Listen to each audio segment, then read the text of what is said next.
Hi viewers! Welcome back to my channel, Marichu Vlog. Grabe na, ang tagal kong walang upload na video. Siguro mga 2 weeks na mahigit dahil sobrang busy ako. At ngayon guys ay nagkaroon ako ng konting oras para gumawa ng video. So for today's video ay ituturo ko sa inyo kung paano nga ba makapag-affiliate sa Shopee at kung paano kumuha ng affiliate link para magkaroon tayo ng commission once na na-post natin yung product sa social media. At ituturo ko na din sa inyo kung paano nga ba ito i-post sa social media at ilagay yung link. At ang pinaka-bonus ay ituturo ko sa inyo kung paano nga ba tayo gagawa ng caption ng mabilisan at madaling paraan para hindi na tayo mag-iisip kung ano nga bang caption ang ilalagay natin doon sa product na yon na magiging interested ang mga viewers mo or ang mga followers mo. So lahat ng yan guys ay tuturo ko sa video na to. At kung ready ka na, let's start.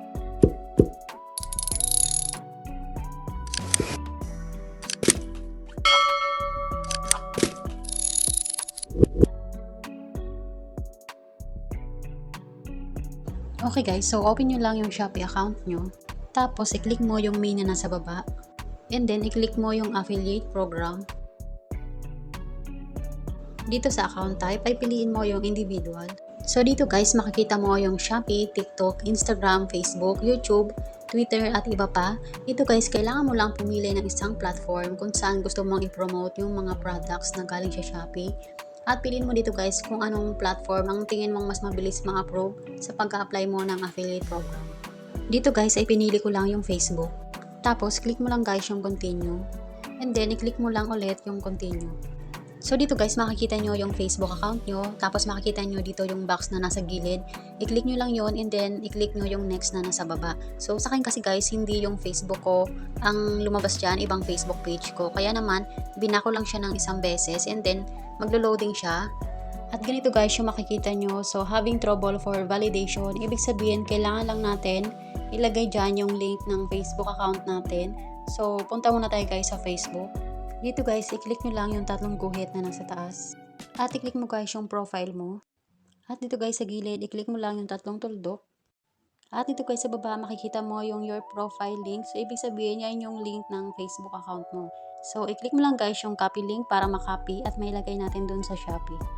Yan guys, so balik tayo dito sa Shopee. And then i-paste lang natin dyan guys yung link ng Facebook natin. At i-click mo lang yung confirm. Atin guys makikita nyo, so mag-check yan and then dito na tayo guys sa contact number. So ilagay mo lang dyan guys yung contact number mo. At dito naman guys sa email, so ilagay mo lang dyan guys yung email mo. Tapos i-click mo lang guys yung red na yan and then may matatanggap kang code sa email na nilagay mo dyan. Tapos yung code na yun ang ilalagay mo yan sa email verification code. And then i-click mo lang guys yung confirm. At ganito guys yung makikita nyo, registration submitted successfully. So ibig sabihin guys ay kailangan mong maghintay na 15 to 30 days kung ma-approve ba ng Shopee yung pag-a-apply mo sa affiliate program.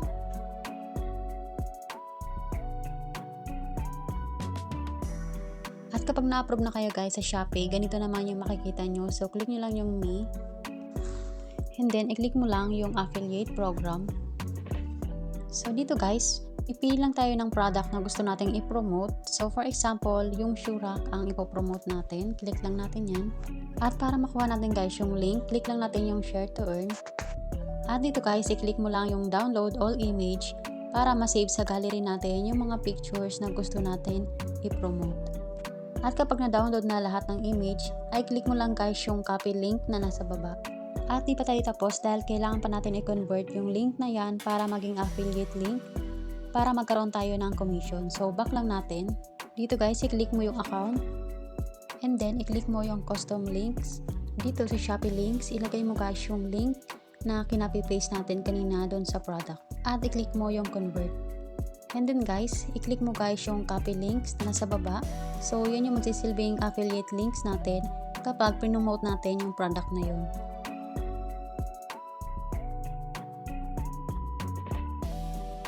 At ganito naman guys, i-promote yung product sa Facebook. So, open lang natin guys yung Facebook and then i-select lang natin yung mga pictures na dinownload natin kanina sa Shopee.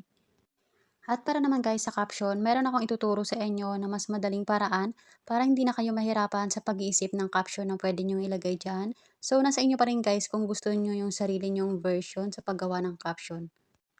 Dito guys, kailangan mo mag-download ng ChatGPT.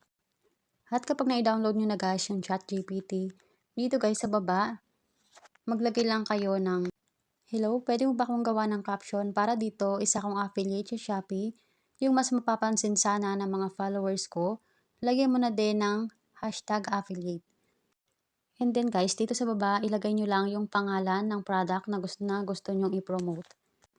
And then guys, i-click mo lang yung arrow para mag-send. At para mas maintindihan ni ChatGPT, pwede ka din mag-send sa kanya ng product na gusto mong i-promote para siya nang bahala sa caption. So yan guys, marami siyang ibibigay sa iyo na caption na pwede mong pagpilian. Dito guys, yung caption number 1 ang nagustuhan ko. So select lang natin yan lahat and then i-copy lang natin tapos balik tayo sa Facebook. Dito guys, i-paste lang natin dyan yung caption na galing sa ChatGPT. Tapos i-edit lang natin ng konti. So, delete lang natin to guys, insert Shopee link. Dahil ilalagay natin dyan yung link na kinonvert natin kanina sa Shopee, yung affiliate link natin. So, i-copy paste mo lang dyan guys. Tapos, ibaba lang natin guys yung mga hashtag para mas mapansin ng mga followers natin yung link na nilagay natin dyan. At kapag okay na guys, ay click nyo lang yung next na nasa taas para ma-post na. So, yun lang guys. Sana nakatulong ako sa inyo. At napapansin ko guys, maraming nanonood na hindi pa nakakapag-subscribe sa YouTube channel ko. So, sana guys ay ma-subscribe nyo ako sa YouTube channel ko. Sobrang laking tulong na yun para sa akin. At ma-follow nyo rin ako dito sa Facebook at TikTok. So, nag-upload ako guys ng mga tutorial, social media tips. So, kung interested ka sa mga ganitong video, ay huwag mong kalimutan mag-like, share, and subscribe. Thank you guys for watching. Bye!